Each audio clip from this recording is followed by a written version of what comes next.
आज नागपुर में DRUCC की जो द्वितीय बैठक हुई, जिसमें मैं प्रथम बार सम्मिलित हुआ।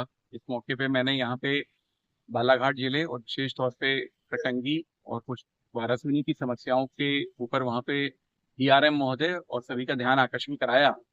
इसमें विशेष तौर पे कुछ विषयों पे हमको सफलता मिली है, जिसमें से एक कटंगी में प्लेटफॉर्म की लंबाई बढ़ाना, साथ ही साथ प्लेटफॉर्म नंबर 2 का जो कार्य रुका हुआ है उसको पूर्ण करना, जल्दी ही कटंगी पहुंच जो स्टेशन मार्ग है जिसकी स्थिति बहुत गंभीर है उसको रिपेयर करने की भी उन्होंने आश्वस्त कराया है।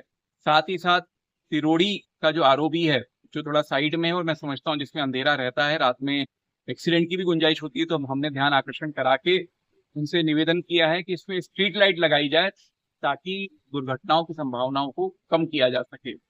इसके अलावा लंबी दूरी की ट्रेनें जो बालाघाट, वाराणसी, चटंगी, तिरोड़ी, तुमसर होते हुए निकल जाएं, इस ओर की हमने डिमांड की रखी है।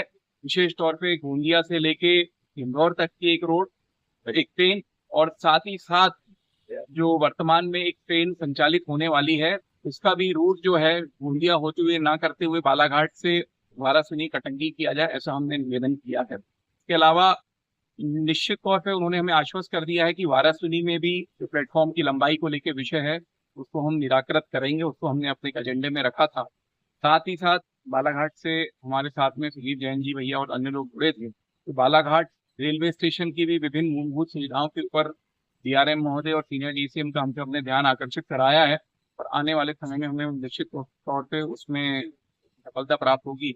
हमारी सांसद महोदया के मार्गदर्शन में निश्चित तौर पे बालाघाट सिवनी लोकसभा क्षेत्र को रेलवे के क्षेत्र में अनेक सुविधाएं दी जा रही हैं, और आने वाले समय में हम निश्चित तौर पे देखेंगे कि रेलवे से जुड़ी हमारी जो समस्याएं हैं वो धीरे धीरे करके निराकृत होंगी।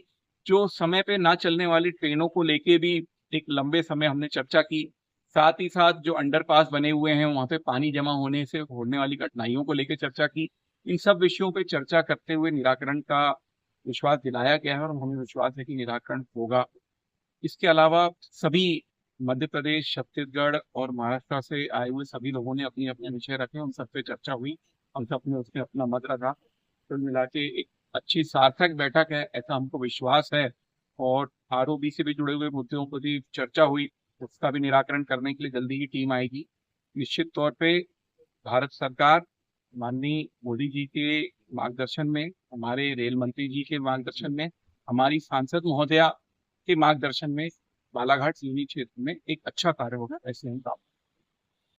बड़ी बड़ी यूनिवर्सिटियों से नहीं आया हमारा प्रधानमंत्री।